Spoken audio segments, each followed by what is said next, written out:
Lô, chào mọi người nhé. Hôm nay ngày mưa mọi người. Hôm nay mình đi bón phân cà lại cây sầu riêng.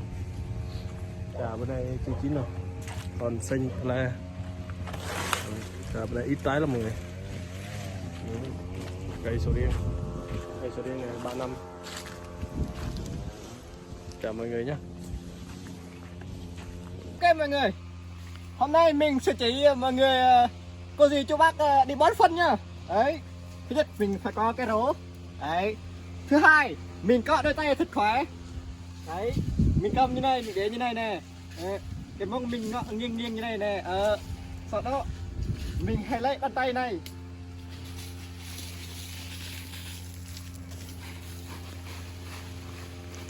Đó, thế là xong.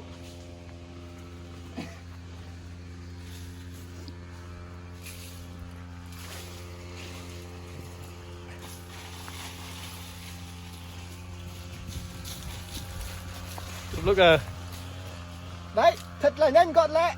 Yes. Đẹp lắm. đỡ phân rồi bạn này. Phân vi sinh, Phân đen ạ. phân năn.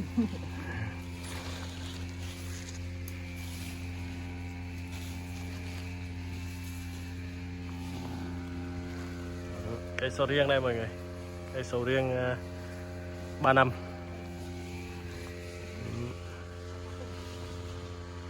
Cây sầu riêng 3 năm đây. Cà phê.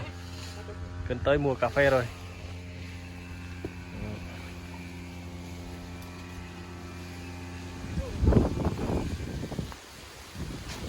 Phải một la này gặp giờ họ nhảy nó sẽ cái sông cái mòn đi. Xong rồi bạo mà mình đi cái rạch.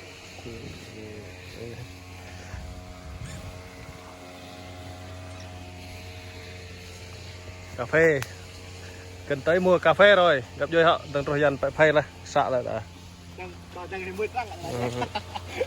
phê là sưu rồi sẽ bầu nhưng mà phê cái giặc riêng ố gặp gì à ta cà mà rê nè đã gì đã là xem đây là gì họ gì này phần này là bộ khẩn độ bộ nè po nhung riêng mà nè cái mang lên game lưu đàm là văn bực màu nè Điều là đang dụ dỗ đi như này. Mấy nhầm rồi là iPhone nè anh càng nè Pro Max 12 mà sáng em rồi Pro phân nè bom ta như này là như này đã để ra buồn vui đã để tạm lại càng nhiều lăng này đấy từ này nhớ này này bom ta nhỉ. tạo bọ đâu hả? Đặt ra nhỏ này hả? Hắn gặp giờ họ là thật ra bom ta nhờ bình luận cái gũi hả Càng lạ.